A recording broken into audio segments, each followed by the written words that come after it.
Masala dosa bytes. இந்த மாதிரி இதுக்கு முன்னாடி நீங்க மசாலா தோசை சாப்பிட்டுருக்கீங்களான்னு யோசிச்சு பாருங்க. ஒன்றும் இல்லை, தோசை தவால ஊத்துற அதே மாவை பனியார தவால ஊத்திட்டு அதுக்குள்ள ஸ்டஃபிங் வச்சு மசாலா தோசை பைட்ஸ் பண்ணியாச்சு. இது வெளியில நல்லா கிறிஸ்பியா, உள்ள ஸ்டஃபிங்கோட செம டேஸ்டியா இருக்குங்க. இது கூட கார சட்னி, வெங்காய சட்னி, தேங்காய் சட்னி எது வேணாலும் வச்சு சாப்பிடலாம். எப்படி பண்றதுன்னு பாத்துடலாமா? தவால 2 டேபிள் ஸ்பூன் எண்ணெய், 1 டீஸ்பூன் கடலைப்பருப்பு, உளுந்து, 1/2 டீஸ்பூன் கடுகு, சீரகம், சோம்பு தாளிச்சுக்கோங்க. இதுல தூளா கட் பண்ண ஒரு வெங்காயம், 2 பச்சை மிளகாய், 1 இன்ச் இஞ்சி, கருவேப்பிலையை வதக்கிடுங்க. இதுல 2 உருளைக்கிழங்க வேக வச்சு சேர்த்துக்கோங்க.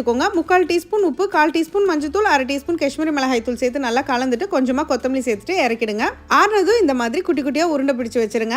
இதை செய்யறதுக்கு உங்ககிட்ட இட்லி மாவு இல்ல தோசை மாவு எது இருந்தாலும் யூஸ் பண்ணிக்கலாம். நான் ஒவ்வொரு குழியிலும் 1 டீஸ்பூன் நெய் சேர்த்திருக்கேன். கண்டிப்பா நெய் சேர்த்தீங்கன்னா தான் ரொம்ப டேஸ்டியா இருக்கும். 1/2 கரண்டி மாவு மட்டும் ஃபர்ஸ்ட் ஊத்திக்கோங்க. அதுல இந்த உருண்டைகளை உள்ள வச்சுட்டு இது கவர் ஆகுற அளவுக்கு மாவு மேல ஊத்திக்கிட்டீங்கன்னா போதும். நிறைய ஊத்திட்டீங்கன்னா ரொம்ப மெஸ்ஸி ஆயிடும், ஷேப்லெஸ்ஸா வரும். இதை லோ ஃபிளேம்லயே வச்சு செய்யுங்க. கிட்டத்தட்ட 7 இருந்து 8 நிமிஷம் வச்சீங்கன்னா தான் இந்த அளவுக்கு கோல்டன் ப்ரௌனா வரும். அதே மாதிரி அடுத்த சைடு மாத்தினதும் நீங்க 5 நிமிஷம் வேக வச்சு எடுத்தீங்கன்னா சூப்பர் கிறிஸ்பியா ரெடி ஆயிடும். அட, இதை செய்யறதுக்கு நான் மசாலா தோசை 2 சுட்டு அழகா சாப்பிட்டுருவேனேன்னு நீங்க சொல்றது என் காதுல விழுது.